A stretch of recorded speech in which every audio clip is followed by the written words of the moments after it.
Hi there, and thanks for watching Canceling COVID. I'm Tanya Rivens. I know it's a little chilly out, so I'm glad that you're inside with us, an opportunity to join in. For the first time ever, North Carolina is reporting more than 10,000 COVID 19 cases in a 24-hour period.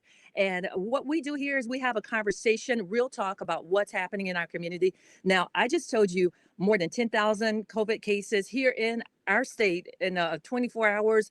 And of course, daily, you see the statistics, they're inching up, up, up. But these aren't just numbers, these are people. We talk about that. These are real people, husbands, wives, brothers, sisters. These are relatives that are having their lives just uprooted because of this deadly virus. So on Canceling COVID, we're bringing you real stories, real warnings, and real solutions that will hopefully save lives and give us a clear path back to some type of normalcy. And we're not going to delay jumping in today because we got a great conversation. We're talking about the faith community. We're talking about the impact in the community. And joining me to have this conversation, I've got Miss Kim Walker. She is our first guest, and she's going to join us. She is a very successful small business owner here in the city, super talented. She is coaching me on makeup. You may know her around the city. She's had an impact on so many of us in our lives. So I know I'm just gaslighting you right now. It's all true, though. I appreciate all that you do for everyone. So thank you. And good afternoon, Miss Walker. Good afternoon. It's so wonderful to be here. You look amazing. Oh, thank you. That's what you do. You are the one that helps all of us get it together and look amazing. And of course, shameless plug. She helps me with my makeup. I'm not there yet, but I'm getting there thanks to Miss Baby Walker. So steps, baby steps. that's right. That's what I always say as well. So let's get started. Talk about how COVID-19 has impacted and changed your family because you're not a native of Charlotte, but we claim you now. You moved here from Detroit. Yes, Tanya. It's changed a lot. I'm loving Charlotte and love to be here, but I do get to travel quite a bit. So normally I go back and forth to Detroit and all over the country training my sales force and things. And so I haven't been able to go home for over a year. And it's been really tough, but I know we got to wash our hands, social distance and wear our mask, and we're doing that. But it's really changed the life. And now digging deeper as well on looking at the good part, looking at the parts that remain, but it's been a challenge. It has. And you and I've had a conversation, and it really kind of pulled at my heartstrings because Detroit, the Motor City, and I remember seeing an article like this summer about how it was really, COVID was impacting our community, and it really said COVID-19 is attacking the Black church, and it talked to Yeah, pastors in Detroit. So tell us about the loved ones you've lost to the virus because you told me, like, I know a lot of a people, lot of people. Yeah. ministers who have transitioned as a result of COVID.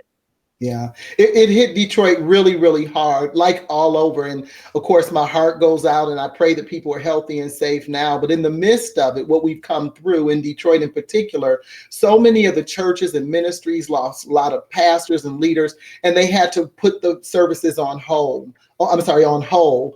In particular, for me, my goddaughter, under 35, the back then they didn't think it was a problem, but she was just doing her work in the call center, leading the way, but she got COVID and in the front end, probably April, and ended up being in the hospital 6 weeks. But she lost 15 of her peers and friends to COVID or more. So just tragic. And then couldn't see her daughter, for over 3 months. She's recovered now, thank God. But it was just very scary. And then even losing my grandmother in May, personally losing my grandmother who was 98 and a half. She lived by herself, but she had to go stay with my parents. You see her there in the picture. She's gone on the glory now. Beautiful. So it wasn't directly COVID, Tanya, but it was impacted because we couldn't take her to the doctor when she started to decline. We couldn't, because it was just not recommended. And as you see in the picture, my brother is a medical doctor. He's an emergency room physician in Detroit.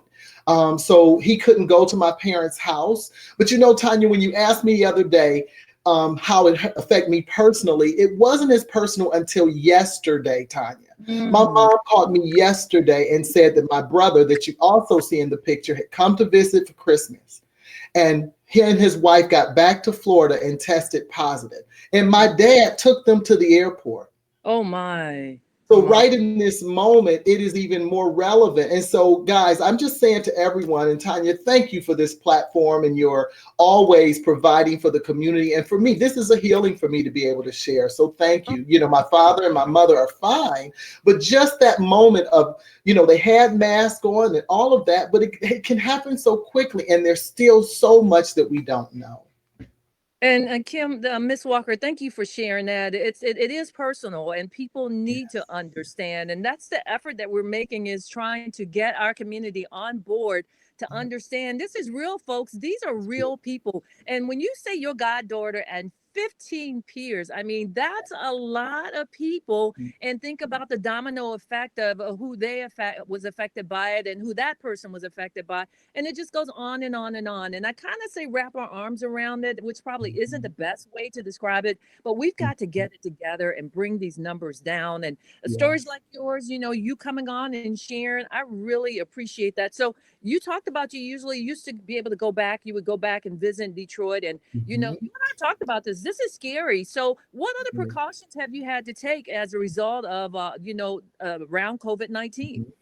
Well, like you said, you know, what I've done in my business shift, because when it first happened, it was alarming. With my business, the company, you know, providing product, we were able to pivot in our business and provide hand sanitizer. So we were able to continue to do business. But it was very scary because we didn't know if that would occur. But God is blessing and we can provide that. So immediately I provided soul care, caring for everyone, making those care calls. Immediately I stayed home. I recommend to my sales force and everyone, stay home and, you know, get creative, dig deeper, find out how you can pivot and work differently.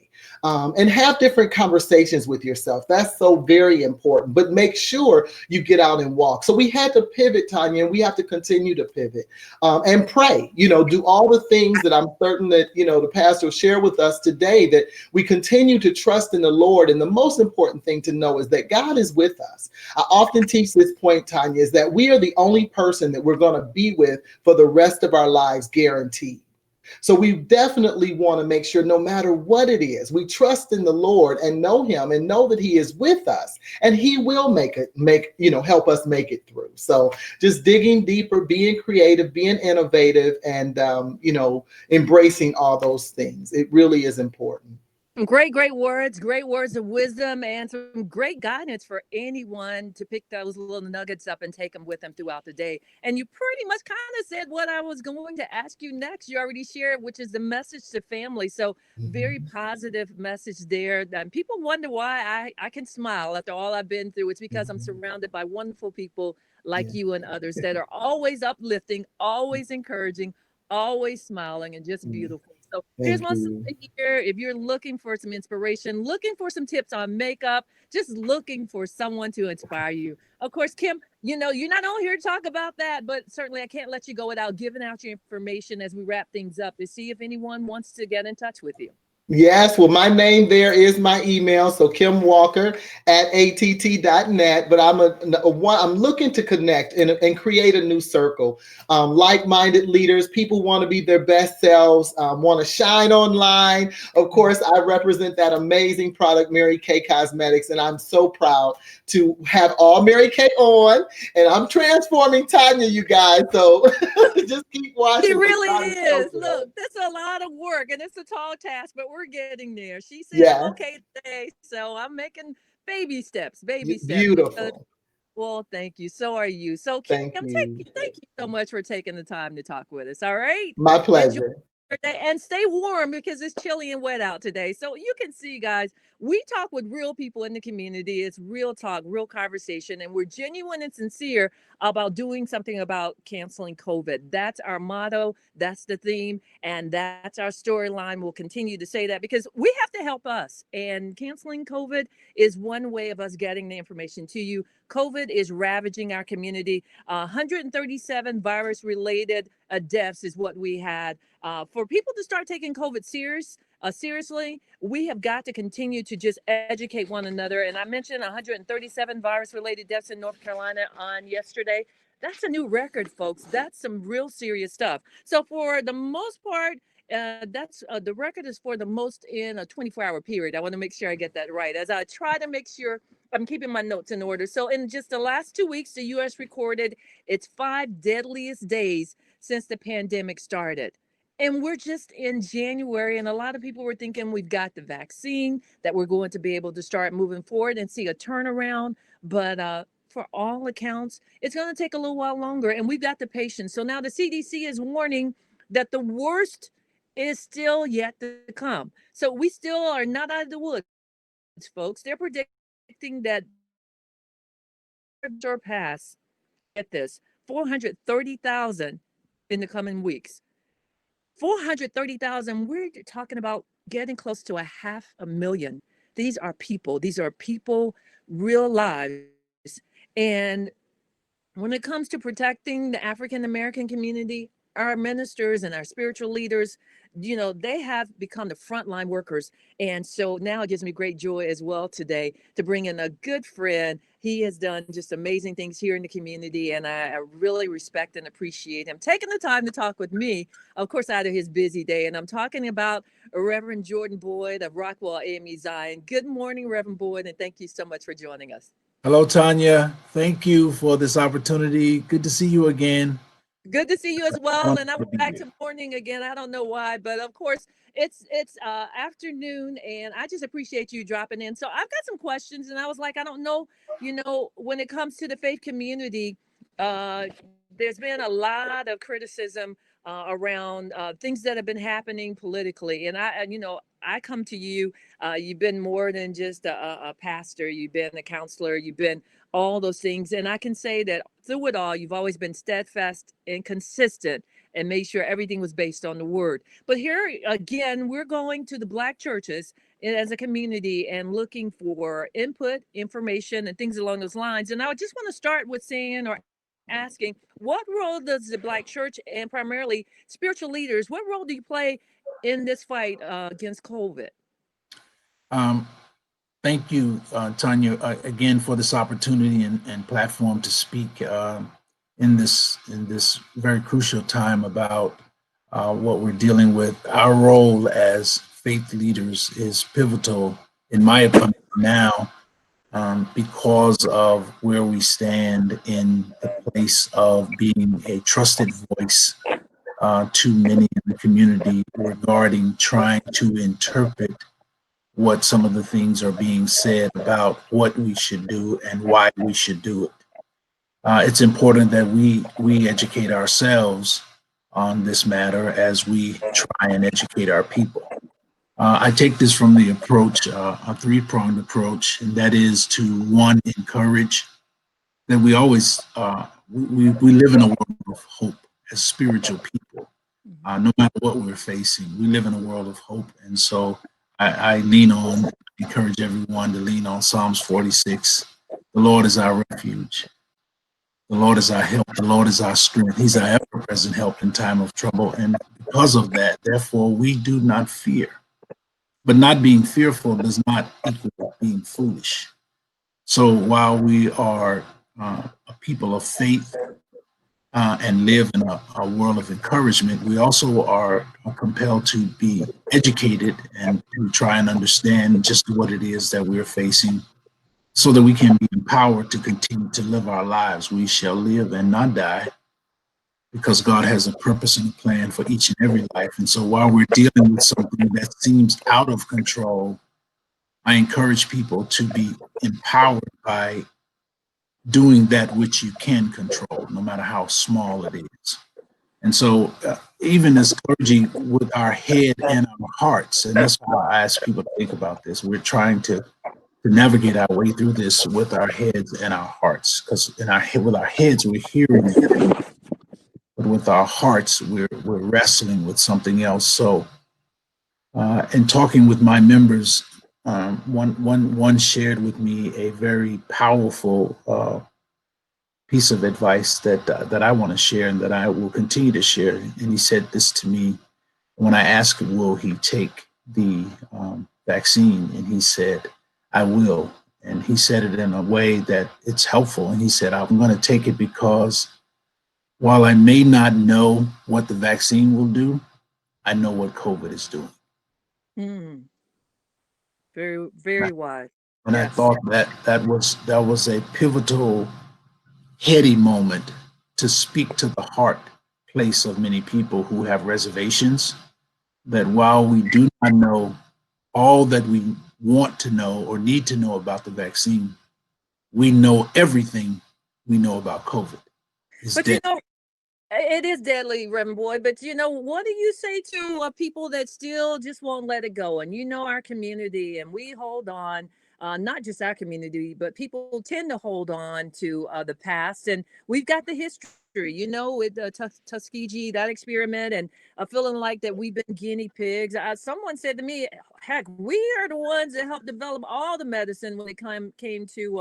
Uh, you know, childbearing years, and having to try to explain and talk to members when they keep dwelling on that, even saying, well, I'll take my chances, not knowing what it's going to bring to me, but knowing the alternative. If people still don't want to accept it, how does the church deal with that?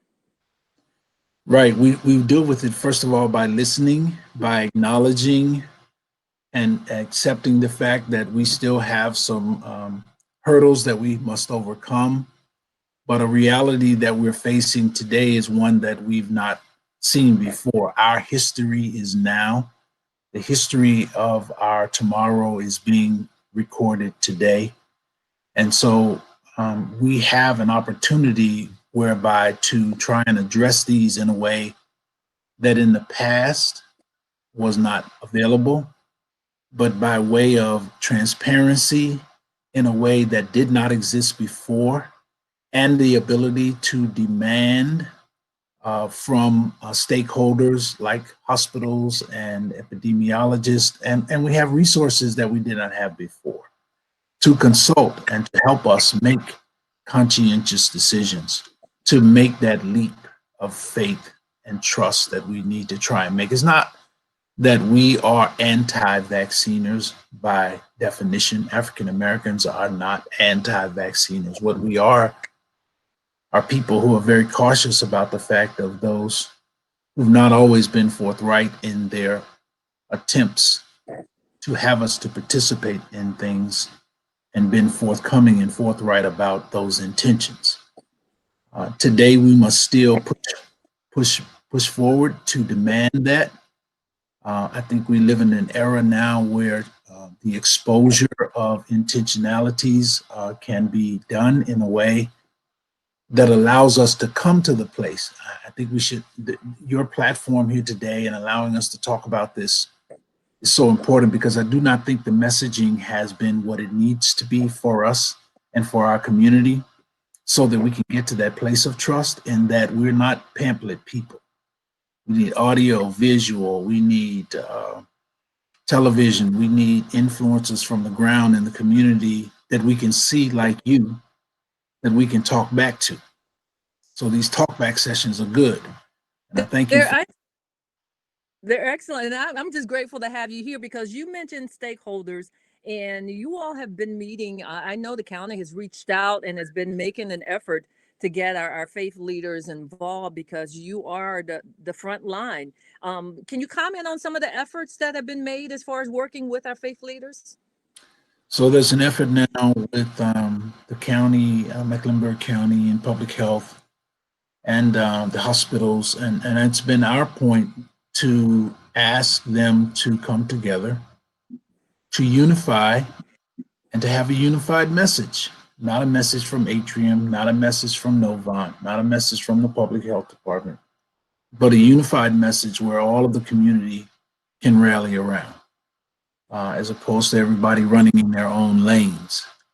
But also to continue to have conversations with us, because not all pastors are homogenous in our thinking, in that we're all going to march lockstep. Everybody has their own thoughts and opinions about this, and rightfully so. So everyone needs to be able to come to this in their own way and time. We strategically in our own church, I was having a meeting today to talk about how do we get there. Well, we get there very gradually, by allowing people to express how they feel, talk this out, answer questions, and if they can't be answered by information that we have, that we'll find those answers. This needs to be happening in a larger way, in a more frequent way with the general public. And so we're encouraging that more and more. We're pushing for that, especially among our communities of color.